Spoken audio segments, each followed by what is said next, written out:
Hello everyone and welcome to another video. I talk about the 3DS family a lot on this channel, but I realized I've never really tackled the older models of the system. Whenever I review a 3DS, it is always a new 3DS model. So today we go all the way back to 2012 and take a closer look at the original 3DS XL.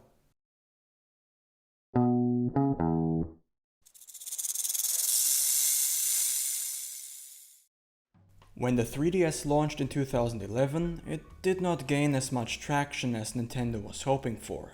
The system had a lot of design flaws, including a very uncomfortable boxy design and a small screen. Paired with a very expensive asking price of €250 and only a small library of games, and it is easy to see why the system didn't have a good start. But it was not long after the launch of the system that Nintendo announced a new, updated model of the 3DS, alongside some new games, the 3DS XL. The 3DS XL launched in 2012 for a price of €200 and improved on several complaints customers had with the first model. It shipped in a lot of different colors and special editions, like the Super Smash Bros. Version right here that was provided to me by a friend. The most significant difference of the 3DS XL are the much larger screens. A 4.9-inch 3D screen on the top and a 4-inch touchscreen on the bottom of the system.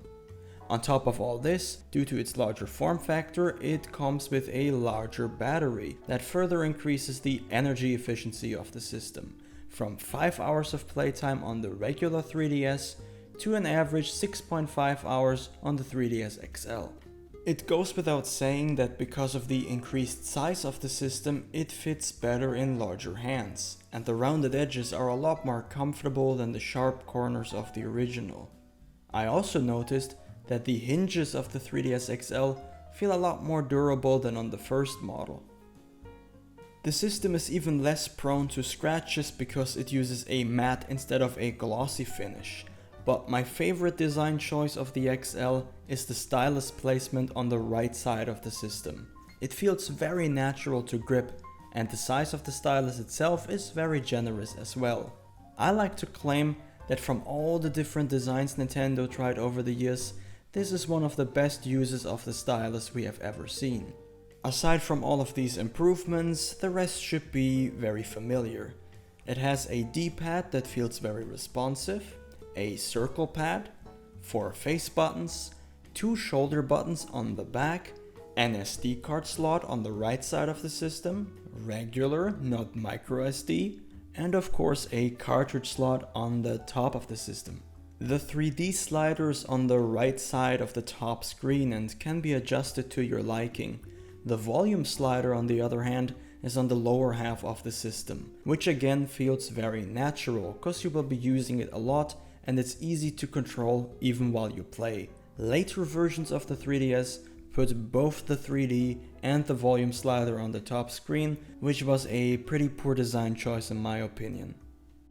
If you compare the 3DS XL to one of the later models, there will be some disadvantages you have to consider before you buy any of them. The new 3DS lineup features a faster processor and 256 MB of RAM instead of 128 MB. In a nutshell, this means the new 3DS has slightly faster loading times and the performance in some graphically demanding games, such as Monster Hunter 4 Ultimate, is better than on the old 3DS models. The new 3DS systems also feature a face tracking camera to improve the 3D screen's capabilities, which gives the whole gimmick a lot more use. Another addition of the newer systems is the C-Stick, which is a small nub that functions as a second circle pad, which is a big help in 3D games. Of course, this setup is not comparable to having 2 analog sticks, but considering the size restraints, I think the circle pad and C-Stick combination is a very adequate solution. You will also miss out on the additional ZL and ZR buttons and Amiibo support as well.